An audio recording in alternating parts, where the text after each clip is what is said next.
Hello friends, welcome to money purse. Let's learn something new today. ఈరోజు మన ఛానల్లో let's learn something new today అన్నదానికి కొత్తగానే try చేయబోతున్నాం.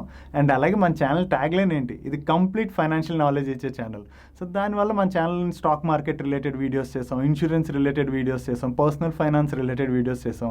బట్ ఈ ఇన్సూరెన్స్ రిలేటెడ్ వీడియోస్ ఏవైతే చేసామో దాని గురించి ఇప్పుడు కూడా మన వ్యూవర్స్ దగ్గర నుంచి కొన్ని క్వశ్చన్స్ వస్తూనే ఉన్నాయి.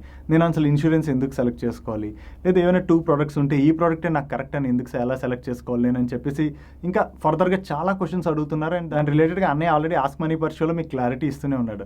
బట్ నాకేమనిపించిందంటే ఇన్సూరెన్సెస్ రిలేటెడ్గా అన్ని ఏవైతే డౌట్స్ ఉంటాయి అన్నిటిని ఒకే వీడియోలో మనం కవర్ చేసి పెట్టినట్లయితే మన వ్యూవర్స్కి కూడా హెల్ప్ఫుల్ అవుతుంది ఏదైనా ఇన్సూరెన్స్ తీసుకునే ముందని చెప్పేసి నాకు అనిపించింది.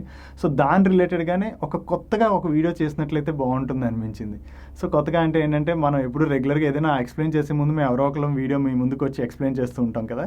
బట్ ఈ వీడియోలో ఏంటంటే మీ అందరి తరపున నేను రైజన్ అని క్వశ్చన్స్ అడగబోతున్నాను. ఎందుకంటే రైజన్కి ఇన్సూరెన్స్ రిలేటెడ్గా చాలా నాలెడ్జ్ ఉన్నది. సో మీ అందరి తరపున మీకు ఏ డౌట్స్ ఉన్నాయి అని నేను ఆల్రెడీ పిక్ చేసుకున్నాను. సో ఆ డౌట్స్ అన్ని రైజన్ అడగబోతున్నాను. సో క్లారిటీ తీసుకోవడానికి రెడీ అయిపోండి. Let's start our money purse talk show.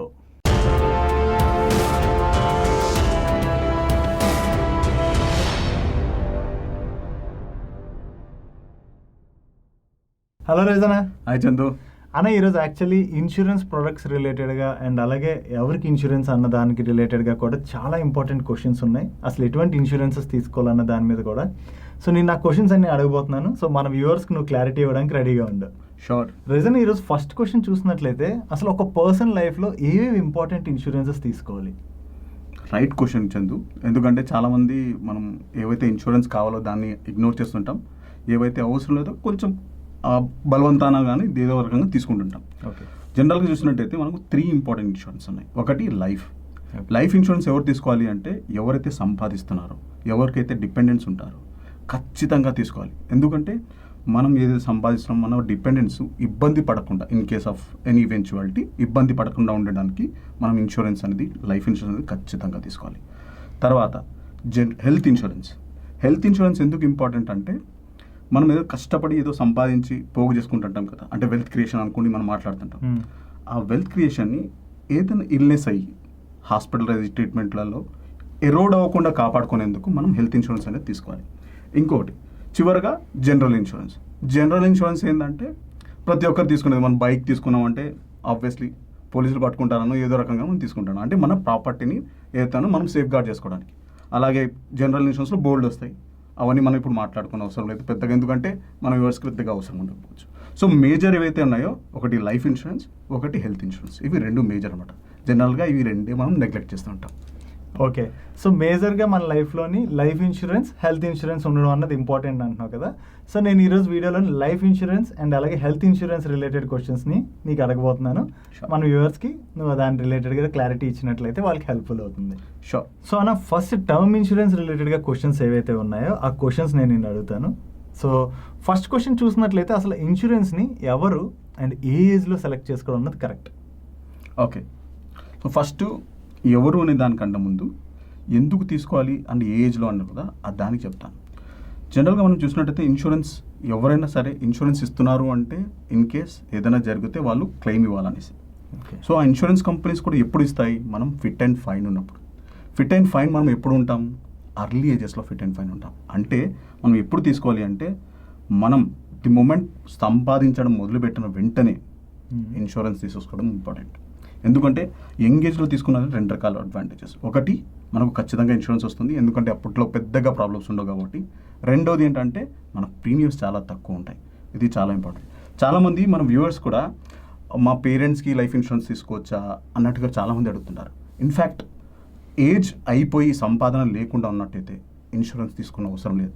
ఎందుకంటే ఇన్సూరెన్స్ ఇందాక చెప్పినట్టుగా ఇన్సూరెన్స్ ఎప్పుడు తీసుకోవాలి అంటే ఎవరైతే సంపాదిస్తున్నారో వాళ్ళకు ఇన్ కేసు ఏదైనా జరిగినప్పుడు మన డిపెండెన్స్కి ఏదైనా ఇబ్బంది కలగకుండా ఉండడానికి ఏదైతే కావాలో దానికోసం మాత్రమే ఇన్సూరెన్స్ తీసుకోవాలి. ఏదో ఖచ్చితంగా ఆ ఈవెంట్ జరుగుతుంది కాబట్టి దానికోసం 6 years తర్వాత తీసుకుంటే మనకు బెనిఫిట్స్ వస్తాయి కదా అన్నట్టుగా మాత్రం ఇన్సూరెన్స్ తీసుకోకూడదు. జనరల్గా ఆ కంపెనీస్ కూడా అవే గమనిస్తాయి, ఎవరు తీసుకుంటారు, ఎందుకు తీసుకుంటారు అన్నట్టుగా. Okay. So that's a main point మనం నడుచుకోవాల్సింది. సో యంగ్ ఏజ్లో as soon as possible. Okay, thanks అన్న, చాలా బాగా చెప్పావు. అండ్ నెక్స్ట్ క్వశ్చన్కి వెళ్ళిపోదాం. రీజన్ ఇప్పుడు టర్మ్ ఇన్సూరెన్స్ ఇంపార్టెన్స్ అన్నది మనకు అర్థమైంది కాబట్టి, సో ఒక టర్మ్ ఇన్సూరెన్స్ సెలెక్ట్ చేసుకునే ముందు మనం ఎటువంటి ఫ్యాక్టర్స్ మనం కన్సిడర్ చేయాలి, అండ్ అలాగే మార్కెట్లో చాలా కంపెనీస్ ఉన్నాయి కదా, ఏ కంపెనీ ఇన్సూరెన్స్ తీసుకుంటే బెటర్? మంచి క్వశ్చన్ చందు. కాకపోతే ఈ క్వశ్చన్ నేను ఆన్సర్ చేసుకుంటూ పోయినానంటే ఫీచర్స్ ఎలాంటివి ఉండాలి ఏంటి అనేది చాలా లెంగ్త్ అవుతుంది. సో దానికి బదులు మనం ఆల్రెడీ అంతకుముందు వీడియో చేసామన్నమాట. ఓకే. సో అది కాకుండా సెకండ్ పార్ట్ ఏదైతే నీ క్వశ్చన్లో దానికి ఆన్సర్ చేస్తాను. ఏ ఇన్సూరెన్స్ కంపెనీలు తీసుకోవాలి అంటే ఫస్ట్ మనం చెక్ చేయాల్సింది ఏంటంటే claim settlement ratio. Claim settlement ratio బాగా ఉంది అంటే అది చాలా మంచి కంపెనీ అని అర్థం. రెండవది ఏంటిదంటే కంపెనీ బ్యాక్గ్రౌండ్ ఏంటి, ఇన్ సెన్స్ పెద్ద కంపెనీయా చిన్న కంపెనీ, అది కూడా కొంచెం చూసుకోవడం మంచిదే. ఎందుకంటే ఈ మధ్య మనం చూస్తున్నాం కదా, చిన్న చిన్న కంపెనీస్ వైండ్ అప్ అవుతున్నాయి, లేదంటే క్లెయిమ్ సెటిల్మెంట్ సరిగ్గా అవ్వట్లేదని. అలాంటి ఇష్యూస్ అవ్వకుండా పెద్ద కంపెనీస్ చూసుకున్నట్టయితే బాగుంటుంది. వీటన్నిటికీ మనం అంతా ఏ కంపెనీలు అన్నీ చెక్ చేసుకోవడం అవసరం లేదు. ఎందుకంటే ఇప్పుడు మనకు చాలా మటుకు అగ్రిగేటర్స్ ఉన్నాయి. సో ఇన్సూరెన్స్ అగ్రిగేటర్స్ వాళ్ళ ద్వారా చెక్ చేసుకున్నట్టయితే మనకు సరిపోతుంది. సో గైస్, ఇందాక అన్న ఏదైతే వీడియో గురించి డిస్కస్ చేస్తారో ఆ వీడియోని నేను మీకు ఎండ్ కార్డ్లో ఉంచుతాను, మీరు ఆ వీడియో చూడొచ్చు. అండ్ అలాగే ఈ కంపెనీస్ ఒక క్లెయిమ్ సెటిల్మెంట్ రేషియో ఏదైతే చెప్పాడో ఆ క్లెయిమ్ సెటిల్మెంట్ రేషియో చెక్ చేసుకోవడానికి నేను మీకు అగ్రిగేటర్ లింక్స్ ఉంటాయి కదా, ఆ లింక్స్ని ఫస్ట్ కామెంట్ సెక్షన్లో పిన్ చేస్తాను. మీరు ఆ లింక్స్ని క్లిక్ చేయడం ద్వారా కంపెనీస్ యొక్క క్లెయిమ్ సెటిల్మెంట్ రేషియో అనేది చెక్ చేసుకోవచ్చు. రీజన్ నెక్స్ట్ క్వశ్చన్ ఏంటంటే, ఇప్పుడు ఇన్సూరెన్స్ తీసుకునే ముందు మనకు ప్రీమియం పే చేయడానికి చాలా ఆప్షన్స్ ఉంటాయి. లైక్ సింగిల్ ప్రీమియం ఆప్షన్ అని ఉంటుంది, లేదా 5 years పే చేస్తే చాలు మీకు లైఫ్ టైం బెనిఫిట్ ఉంటుందని చెప్పి ఒక ఆప్షన్ ఉంటుంది, లేదా ఎవ్రీ ఇయర్ పే చేసుకునే ఆప్షన్ ఉంటుంది. సో ఎటువంటి ప్రీమియం పేమెంట్ ఆప్షన్ మనం సెలెక్ట్ చేసుకోవడం బెటర్? నా ప్రకారంగా చూసినట్టయితే రెగ్యులర్ ప్రీమియం పేమెంట్ ఆప్షన్ చాలా బెస్ట్. ఎందుకంటే ఈ ఆప్షన్స్ అన్ని ఎందుకు తెచ్చారంటే 2 రకాల బెనిఫిట్స్ అండి. ఒకటి రెన్యువల్స్ చేయట్లేదు అనేసి కంపెనీ వాళ్ళు తీసుకుని రావడం, కానీ రెండోది ఏంటంటే single at a time pay చేశారనుకోండి, సో కంపెనీకి అష్యూరెన్స్ దొరుకుతుంది, కొంచెం అడిషనల్గా కూడా ఛార్జ్ చేస్తారు. కాబట్టి ఈ 2 ఆప్షన్స్ తీసుకొచ్చారు, లిమిటెడ్ ప్రీమియం పేమెంట్ ఆప్షన్ అన్నట్టు, సింగిల్ ప్రీమియం పేమెంట్ ఆప్షన్ అన్నట్టుగా. సో ఇది కొందరికి అడ్వాంటేజ్, కొందరికి చాలా మటుకు డిసడ్వాంటేజ్. ఓకే. ఎందుకంటే గోయింగ్ హెడ్ మనకి ఏదైతే ఇప్పుడు 15,000 ఎగ్జాంపుల్ అనుకుంటే 15,000 ఏదైతే ఇప్పుడు పెద్ద అమౌంట్ కనిపిస్తుందో ఫ్యూచర్లో తక్కువ అమౌంట్ కనిపిస్తుంది. అదే మనం ఒకేసారి సింగిల్ ప్రీమియం పే చేయాలి, కొంచెం హ్యూజ్ అమౌంట్ పే చేయాల్సి ఉంటుంది. సో దానికి బదులు ఎంతైతే ప్రీమియం ఉంటుందో అది కట్టి దాని తర్వాత మిగిలిన అమౌంట్ ఏదైతే ఉంటుందో అది మనం ఎక్కడైనా ఇన్వెస్ట్ చేసి ఆటోమేటిక్గా దాని నుంచి కూడా మనం చక్కగా ప్రీమియం పోయేట్లుగా కూడా మనం ప్లాన్ చేసుకోవచ్చు, లేదా బ్యాంక్లోనే ఆటో డెబిట్స్ కూడా చేసుకోవచ్చు. సో దాంతో ఏమవుతుందంటే మనం రెన్యువల్ ప్రీమియం మర్చిపోని అవసరం ఉండదు, ప్లస్ ఏదైతే కావాలో మనకు కొంతవరకు డబ్బులు కూడా ఏర్పడతాయి ఇక్కడ, ప్లస్ ఆటోమేటిక్గా రెన్యువల్ అయిపోతుంటుంది. So that's one solution. లేదు అనుకుంటే చాలా మటుకు అందరు అడుగుతుంటారు కదా ఏది బెస్ట్ అన్నట్టుగా, దానికోసం ఒక చిన్న క్యాల్కులేటర్ తయారు చేసి మనం షేర్ చేస్తాం, దాన్ని వాళ్ళు యూస్ చేసుకొని వాళ్ళంతా వాళ్ళే కంపేర్ చేసుకోవచ్చు. ఓకే, బాగానే ఉంది. కానీ ఈ క్యాలిక్యులేటర్ తయారు చేస్తా అంటున్నావు, షేర్ చేస్తా అంటున్నావు, ఎక్కడ షేర్ చేస్తావు? అదే టెలిగ్రామ్లో షేర్ చేస్తాను. డన్ గైస్, వీడియో అయిపోయిన తర్వాత ఈ క్యాలిక్యులేటర్ రైజన్ ఏదైతే చెప్పాడో ఆ క్యాలిక్యులేటర్ మీకు మన టెలిగ్రామ్ ఛానల్లో షేర్ చేస్తాం, మీరు అక్కడి నుంచి డౌన్లోడ్ చేసుకుని మీ అంతటా మీరే ఏది బెటర్ అన్నది మీరు చూసుకోవచ్చు. అన్న, ఇప్పుడు పాలసీ తీసుకున్న తర్వాత నెక్స్ట్ చేయాల్సింది ఏంటి? చాలా సింపుల్ చందు. ఓకే. పాలసీ మనం అప్లై చేసిన తర్వాత మనకు పాలసీ ఇష్యూ అయిన తర్వాత ఒక డాక్యుమెంట్ వస్తుంది, ఏదో సాఫ్ట్ కాపీ కానీ లేదంటే ఫిజికల్ కాపీ కానీ. అంతకుముందు ఎక్కువగా ఫిజికల్ కాపీ వచ్చేది, ఇప్పుడు సాఫ్ట్ కాపీసే వస్తున్నాయి. సాఫ్ట్ కాపీ వచ్చినప్పుడు మనం జస్ట్ ఊరికే అట్లా వదిలేయకుండా దాన్ని థరలీ చెక్ చేయాలి. థరలీ చెక్ చేసిన అంటే ఏంటంటే నామినీ కరెక్ట్గా ఉందా లేదా, నామినీ పేరు అవన్నీ కరెక్ట్గా ఉన్నాయి లేదా మనం టర్మ్ తీసుకున్నది కరెక్ట్గా ఉందా లేదా, ఏమైనా మిస్సెస్ ఉన్నాయి అవన్నీ చెక్ చేసుకున్నట్టయితే మనకు సేఫ్టీ అనమాట. ఫ్యూచర్లో ఎప్పుడైనా క్లెయిమ్ వచ్చినప్పుడు ఇబ్బంది పడకుండా ఉండడానికి అది అడ్వాంటేజ్ ఉంటుంది. రెండవది, మన ఫ్యామిలీ మెంబర్స్కి అవగాహన కల్పించాలి. అంటే ఎందుకైతే ఈ పాలసీ తీసుకున్నాం, దీని ద్వారా ఏంటి బెనిఫిట్, ఎలాంటి సిచ్యువేషన్లో ఈ పాలసీ యూజ్ అవుతుంది అని అన్నీ చెప్పినామంటే వాళ్ళకు క్లెయిమ్స్ వచ్చినప్పుడు వాళ్ళే కదా క్లెయిమ్ చేయాల్సింది, తినమంటారు కదా.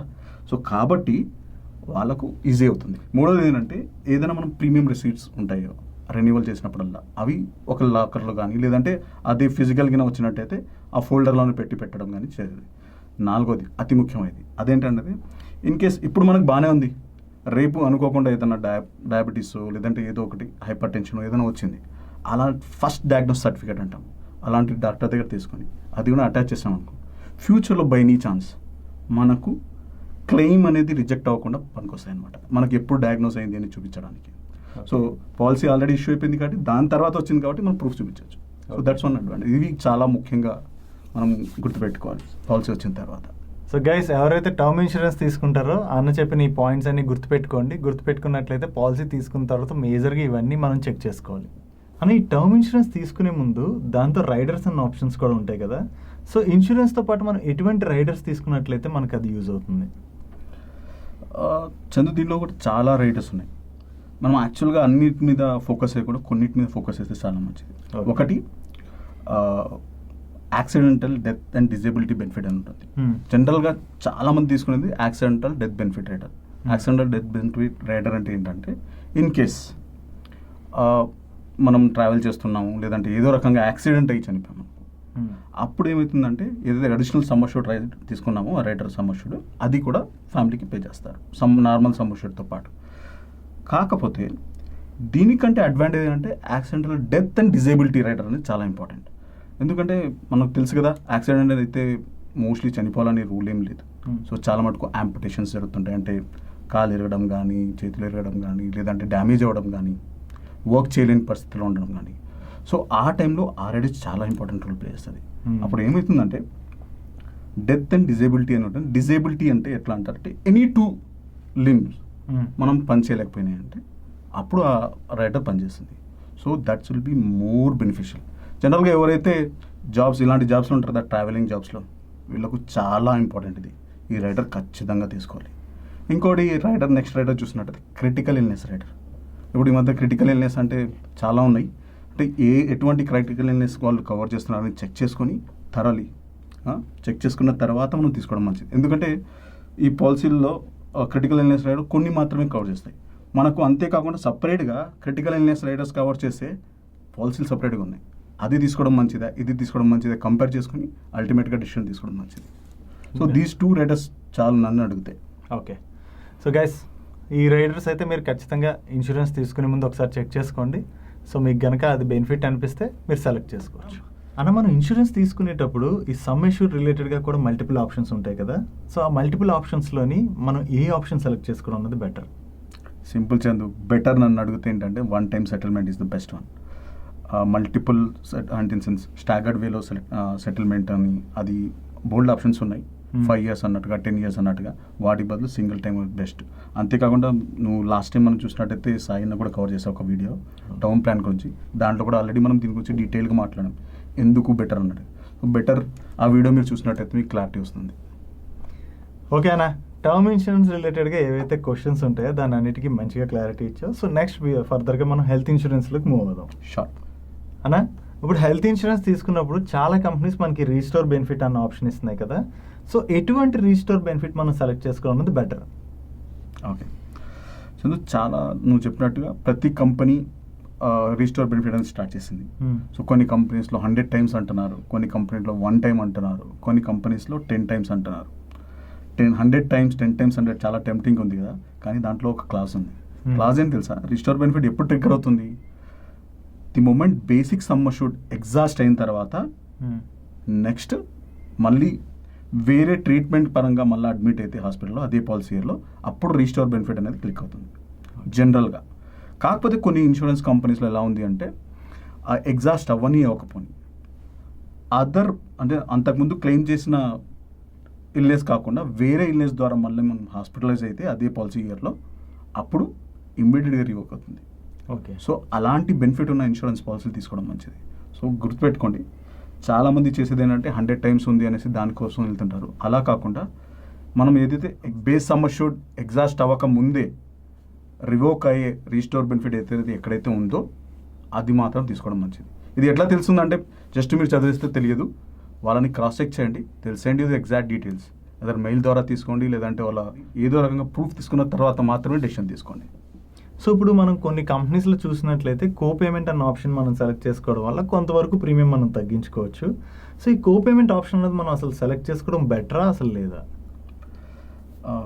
Once again good question Chandu, ఎందుకంటే హెల్త్ ఇన్సూరెన్స్లో చాలా క్రిటికల్ అయిన క్వశ్చన్ ఇది. ఓ రకంగా కోపే అంటే జనరల్గా తెలియని వాళ్ళకి చెప్తున్నాను. కోపే అంటే ఏంటంటే కొంతవరకు మనం కూడా పే చేసుకోవడం. అంటే ఏదైనా హాస్పిటల్లో అడ్మిట్ అయ్యి ట్రీట్మెంట్ తీసుకున్నప్పుడు ఎంతైతే బిల్స్ వస్తాయో దాంట్లో కొంతవరకు మనం కూడా పే చేయడం. సాధారణంగా అన్ని ఇన్సూరెన్స్ పాలసీలో అందరికీ ఉంటుంది అనమాట. ఎవరైతే ఏజ్ 60 years అండ్ అబవ్ ఉంటుందో వాళ్ళకి మాత్రమే ఇది వర్తిస్తుంది. కొన్ని కంపెనీస్లో ఇప్పుడు ఆప్షన్ కూడా ఇస్తున్నారు, మేము కూడా అంటే మీరు ఇంత లిమిట్ వరకు మీరు పే చేసుకోగలిగితే ప్రీమియం తగ్గుతుంది అన్నట్టుగా. యాక్చువల్గా చూసినట్టే అలా తీసుకోకుండా బెటర్ ఏంటంటే ఎంటైర్గా కవర్ అయ్యేట్టు చూసుకోవడం మంచిది. కోపేజ్ నుంచి జాగ్రత్త చూసుకోండి, ఎందుకంటే 10% 20% ఉంటుంది కాబట్టి దట్స్ వెరీ రిస్కీ. బెటర్ నన్ను అడిగితే మొత్తం ఫుల్ ఫ్లెజ్ కవర్ ఉన్నట్టు తీసుకోవడం మంచిది. కొంతవరకు ప్రీమియం ఉంటుంది కదా, so that would be better. So కొంత ప్రీమియం ఎక్కువైనా సరే కో పేమెంట్ లేని ఇన్సూరెన్స్ మనం సెలెక్ట్ చేసుకోవడం అనేది బెటర్ ఎప్పుడైనా. అబ్సల్యూట్లీ. డన్ అన్న. నేను నెక్స్ట్ అడగబోయే క్వశ్చన్ మోస్ట్ కామన్గా చాలా మందిలో ఉండే క్వశ్చన్ ఇది. ఇదేంటంటే ఎవరైతే జాబ్ చేస్తూ ఉంటారో వాళ్ళ కంపెనీ ఆల్రెడీ ఇన్సూరెన్స్ ప్రొవైడ్ చేస్తూ ఉంటుంది కదా, వాళ్ళు మళ్ళీ ఇంకొక ఇన్సూరెన్స్ బయట తీసుకోవడం అవసరం ఉంటావా? జనరల్గా ఈ క్వశ్చన్ ఎందుకు వస్తుంది అంటే 2 చోట్ల క్లెయిమ్ చేసుకోలేరు కాబట్టి.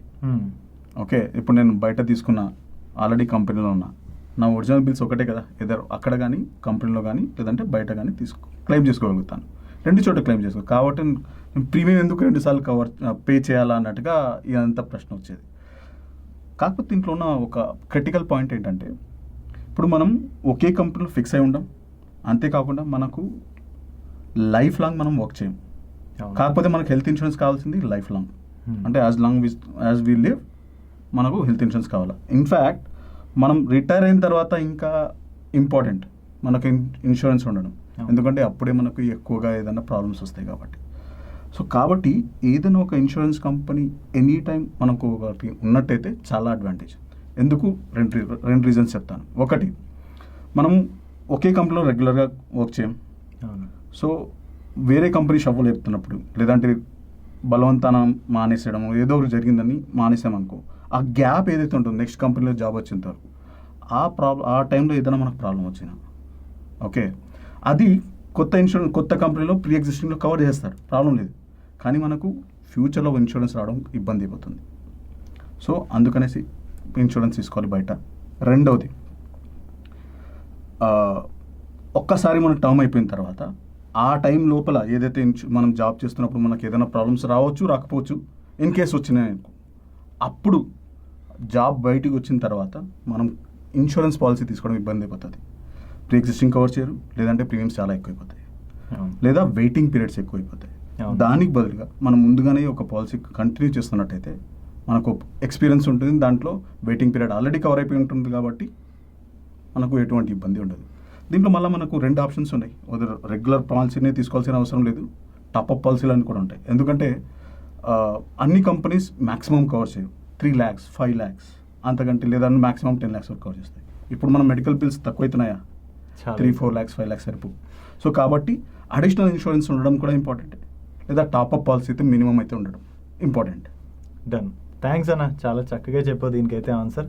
ఎందుకంటే నేను కూడా అబ్జర్వ్ చేశాను, ఒకవేళ జాబ్లో ఉన్నప్పుడు ఏదైనా హెల్త్ ఇష్యూ వచ్చిందనుకో, దాని తర్వాత జాబ్ మానేసి మళ్ళీ పాలసీ తీసుకోవాలనుకున్నప్పుడు ఆ వెయిటింగ్ పీరియడ్స్ అవి కూడా చాలా ప్రాబ్లం. అది అబ్సల్యూట్లీ ట్రూ అన్న. ఒకవేళ ఎవరికైనా పెద్దవాళ్ళకి మన ఇంట్లో ఇన్సూరెన్స్ తీసుకోవాలనుకుంటే, అంటే ఫర్ ఎగ్జాంపుల్ మన పేరెంట్స్ అవ్వచ్చు లేదా ఇన్లాస్ అవ్వచ్చు, వాళ్ళకి ఇన్సూరెన్స్ తీసుకోవాలంటే ఎటువంటి హెల్త్ ఇన్సూరెన్స్ తీసుకుంటే బెటర్? పేరెంట్స్కి తీసుకోవడం జనరల్గా ఎనీ టైం బయట నుంచి ఒక పాలసీ ఉండడం ఎనీ టైం అడ్వాంటేజ్ అంటాం. కాకపోతే మనకు ఒక కండిషన్ ఉంది, తెలియదు ఏముంది, ప్రీ ఎగ్జిస్టింగ్ ఏదైనా ఉంటే కవర్ చేయరు, లేదా వెయిటింగ్ పీరియడ్ అన్నట్టుగా ఇస్తారు. ఆ టైంలో ఇన్ సెన్స్ మనకు ఏదైనా క్లెయిమ్ వచ్చింది అంటే చాలా ఇబ్బంది పడతాం. చాలా మంది మన యంగ్స్టర్స్ ఎవరైతే ఉన్నారో వాళ్ళందరికీ ఏదో ఒకటి చోట జాబ్ ఉంటుంది కదా, ఆ జాబ్లో వాళ్ళ కంపెనీలో కూడా ఆప్షన్స్ ఉంటాయి. ఏదో ఇన్లాస్ని కానీ లేదంటే పేరెంట్స్ని కానీ యాడ్ చేసుకోవడానికి ఆప్షన్ ఉంటుంది. కొంచెం ప్రీమియం మామూలుగా చూసినట్టయితే ఎక్కువనే ఉంటుంది, బయటతో కంపేర్ చేస్తే తక్కువనే ఉంటుంది అనమాట. కొంచెం ఎక్కువైనా ఆడ తీసుకోవడం వల్ల అడ్వాంటేజ్ ఉంటుంది. ఏంటి తెలుసా? ప్రీ ఎగ్జిస్టింగ్ అన్నీ కవర్ అయిపోతాయి. Okay, so that's one advantage. ఎవరైతే ఉంటుందో, ఎవరికైతే ఆప్షన్ ఉంటుందో వాళ్ళు మిస్ అవ్వకుండా ఖచ్చితంగా తీసుకోవడం మంచిది. అంతేకాకుండా గుర్తెట్టుకోండి, జనరల్గా మనం ఇన్సూరెన్స్ అంటే ఏది ఇంపార్టెంట్ అంటాం కదా, పెద్దవాళ్ళకి ఖచ్చితంగా హెల్త్ ఇన్సూరెన్స్ ఉండడం ఇంపార్టెంట్. లైఫ్ ఇన్సూరెన్స్ అవసరం లేదు, హెల్త్ ఇన్సూరెన్స్ అయితే పక్కాగా ఉండాలి పేరెంట్స్కి. Done. That's it for hour today's money purse talk showcase. ఈ వీడియో కనుక మీకు నచ్చినట్లయితే వీడియోని లైక్ చేయండి, అండ్ అలాగే ఈ video me friends and family మెంబర్స్కి హెల్ప్ఫుల్ అవుతుందంటే వీడియోని వాళ్ళకి షేర్ చేయండి. అండ్ మీరు ఇదే ఫస్ట్ టైం మన మనీ పర్స్ ఛానల్కి వచ్చి ఛానల్ సబ్స్క్రైబ్ చేయలేనట్టయితే కింద సబ్స్క్రైబ్ బటన్ మీద క్లిక్ చేసి పక్కన ఉన్న బెల్ ఐకాన్లోని ఆల్ నోటిఫికేషన్స్ యాక్టివేట్ చేసుకోండి. నేను చంద్రశేఖర్ పత్రి విత్ రైజ్ అన్న. మరొక ఇంట్రెస్టింగ్ వీడియోతో కలుస్తాం. Till then good bye.